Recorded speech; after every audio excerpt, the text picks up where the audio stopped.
What's up, everybody? It's your boy Brandon Blakeney, aka Brandon Lee TV. Welcome back to the Live with Brandon Blakeney podcast. You know we got another banger for y'all, man. So kick back, relax, and come take a ride with your boy. Now, before we get into everything, man, I just gotta say shout out to y'all, man, showing so much love, gang. I appreciate y'all. We just hit over 2,000 subscribers and counting, and we only going up from here. Much love, commenting, sharing, subscribing, all that good stuff, liking, man. I appreciate y'all just locking in with me. Now, speaking of locking in, everybody's been talking about and having an opinion about Caitlyn Clark and her WNBA aspirations and how her game will translate to the league. It seems like a bunch of former players, most notably Sheryl Swoopes as well as Diana Taurasi, current player, who continue to share their opinions and how they think that there will be a huge learning curve for Caitlyn Clark and that she's not going to come in doing what she's doing right now, which I think is somewhat valid. But we heard from Rob Parker and Chris Broussard on the matter, and it was interesting to hear their take. I don't necessarily think that they're attacking Caitlyn. I think they just know how the WNBA is, and there's some serious dogs up in there. So before we get into all that, though, make sure y'all hit that subscribe button for all the latest and the greatest. Join our memberships. We got that exclusive content coming daily, weekly, whenever you need it. Now, let's get into it. You are now locked into the Live with Brandon Blakeney podcast. Here is your host, Brandon Blakeney.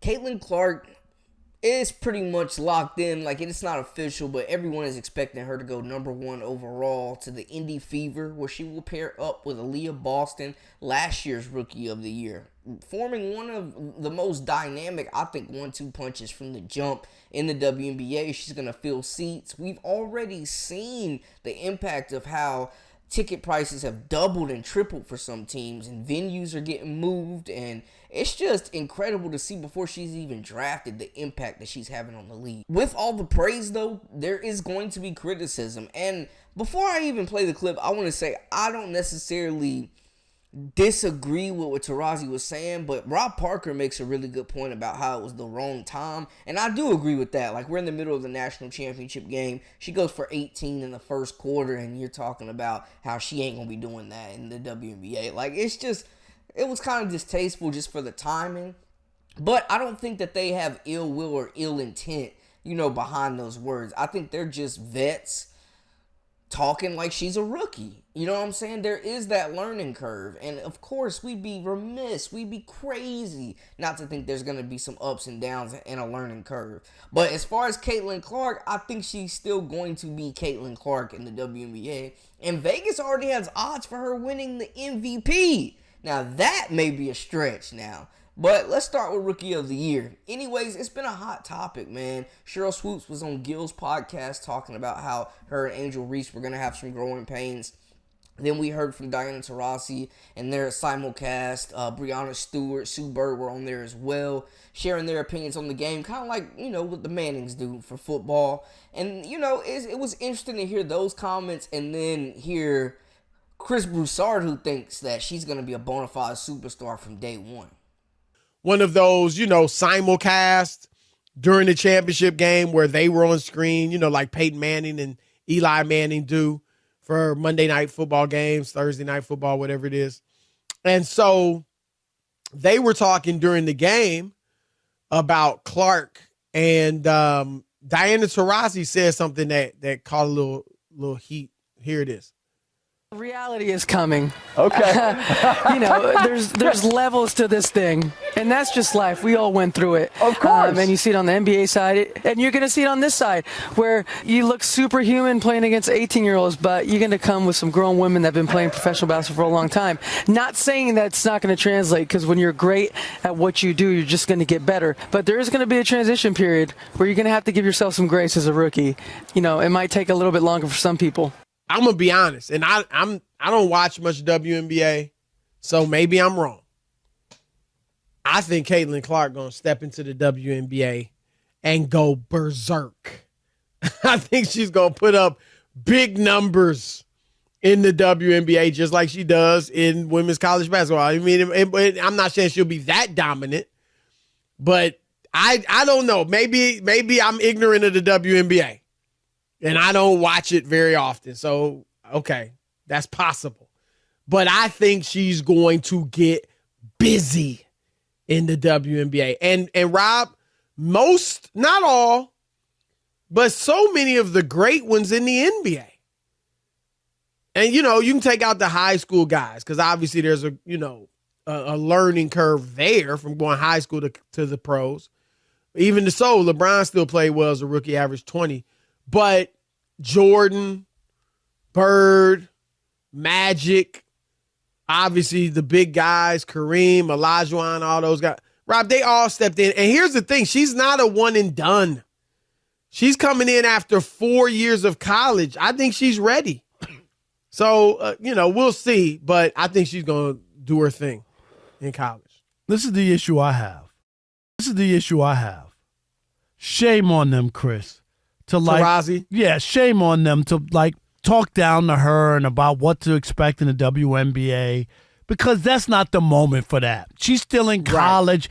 Right. She shouldn't be talking about what is in store when this woman has just had a major impact on women's college basketball. They sound like Debbie Downers. They sound jealous. That's what they sound like. I have no idea why that's the topic of conversation now. She hasn't been drafted, Chris. She's not playing in the WNBA yet. I'm not saying you can't get there, but my God, really? Is that the moment to talk about, oh, wait till she gets to the WNBA? Hey, Taurasi and those she guys. She had 18 in the first quarter. Well, wait till she gets to the WNBA. That's what that I'm ain't saying, going to be Chris. happening then. That's the Liberty about to shut that stuff down. Is that the right place, Chris? Am I being wrong? No, you're absolutely right. It's not the right you're place. Absolutely right. Looking at Taurasi's first year stats, her rookie year, it was a while ago, we know. 2007, she played and started in 32 games, played 32 minutes out of UConn after a very stellar career in college. She averaged 19.2 points, 4.2 rebounds, and 4.3 assists on the year her rookie season. Looking at those numbers, how do we think Caitlyn Clark can fare compared to that? I think she's going to come in, probably average around like 22 points because she's going to have the green light. They're going to cater the system to around her, so she's going to have the ball in her hands. And if you watched Indiana last year, they're in desperate need of a point guard. They're in desperate need of someone to run the pick and roll and get Aaliyah Boston the dang basketball. And with these two players being so familiar with each other, I think they will click instantly, and I think Aaliyah Boston goes to another level with Caitlyn Clark. And I think having Aaliyah Boston, a talented big that can shoot it, score, you know what I'm saying, rebound really well, pass the basketball out of the post, she can hit Caitlyn. I think these two will sharpen each other and they will be able to feed off each other. This is a really good spot for her, to be honest with y'all, man. They have scorers, they don't have distributors, and that's one thing we don't speak enough about is Caitlyn Clark's ability to get teammates involved and move that rock, especially in the open court, man. That fast break, them outlet passes, yo. And this will be definitely the most talent we've seen her ever play with. She's never in her life in a regular game played with a player at Iowa, we'll say. Never in her career at Iowa has she played with a player with the talent, skill set, and mentality of Aaliyah Boston. I'm telling y'all right now, it's going to be dangerous seeing her with WNBA talent. I think we see more of her point guard abilities because she's not going to have to score 30-plus in every game for the Indiana Fever to win games. You know what I'm saying? She really can work on just harnessing her craft, finding her spots, getting adjusted to the pace of the game, but also being an immediate contributor and must-watch TV because butts are going to be in seats wherever Caitlyn Clark is playing. We already know that. But taking it from Chris Broussard and Rob Parker, I don't think that there were ill will or ill intent behind those comments. I think, like I said earlier, they're just vets talking about a rookie that's coming in. But I think the timing was terrible. She hasn't been drafted. It's the middle of the national championship. We're just locked in on this game. She had an incredible first quarter. But I mean, we saw what Raven Johnson did to her for 3 quarters, man. She had like 12 points the next 3 quarters, bro. Like, When you look at the guards in the WNBA, they're going to be just as athletic, bigger, more physical. So it may be tough for her to create space at times. Luckily for her, she can hit shots from just past half court.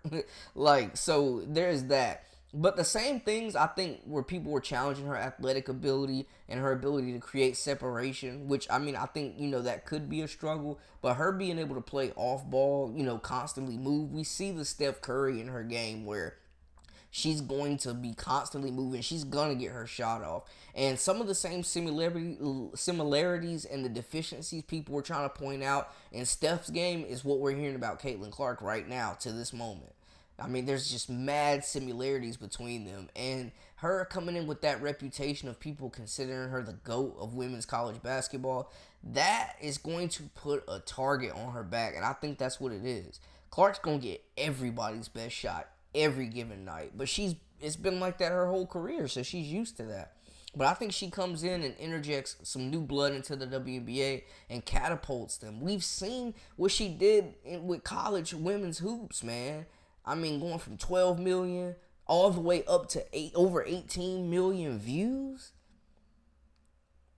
That's different. Like, when you talk about from a cultural impact and elevating the game, we've never seen anything like Caitlyn Clark, man. Her impact on the game is historic. It's monumental. She put them on a stage where women's college basketball had never been before. And there's a lot of people that think she could do the same thing for the WNBA. The WNBA is still a very fairly, relatively young league right now. And, in their first 20 plus years, they are outpacing what the NBA was doing. So it's growing. People just have to really be committed to watching, man. They've got to kind of get rid of that stigma of, it's like boring and bad brand of basketball. Because more people are definitely into the college hoop scene. So, I think fans will follow those star players. I think Caitlyn Clark's following will continue to grow. She's going to be on a bigger platform. As far as, bigger arenas, professional resources. You know what I'm saying? She's definitely going to turn the WNBA up. 100%. Without a doubt, think so. Like, they break all-time records next year for their ratings in their league when Caitlyn Clark hits the scene. Definitely. We've seen her do it at every level. She is a household name, a superstar. I was in the bar the other night while the game was on, and it was on the TV behind me. And then, I request that it get put on the main TV. By the time Caitlyn Clark, like South Carolina, NC State wrapped up, by the time Caitlyn Clark, Paige Beckers, UConn, Iowa came on, everybody's like, yo, what's up with the one that's always shooting the threes? People that ain't watched a lick of women's college basketball in their life, but they know Caitlyn Clark. They know what she does, her MO. And I think that's what's going to happen in the WNBA, man. I don't think that these comments should be taken as, they're hating on her. You could say they sound like Taurasi might have sounded a little salty, and maybe she is. But I do think that there was good intent with her message. And she wasn't down on Caitlyn and saying she was not going to be good in the WNBA. She just said there's going to be some learning curves. And I agree. There will be some learning curves. It's a new league, new team, new system. It'd be nuts if there wasn't. But y'all let me know how y'all feel in the comments, man. Holler at your boy. Let me know what y'all think. Caitlyn Clark projections for the WNBA. Will she do what she's been doing? Y'all let me know. Holler at your boy. That's a wrap for us. For all the latest and the greatest, I am Brandon Blakeney, a.k.a. Brandon Lee TV. Until next time, hey, we out.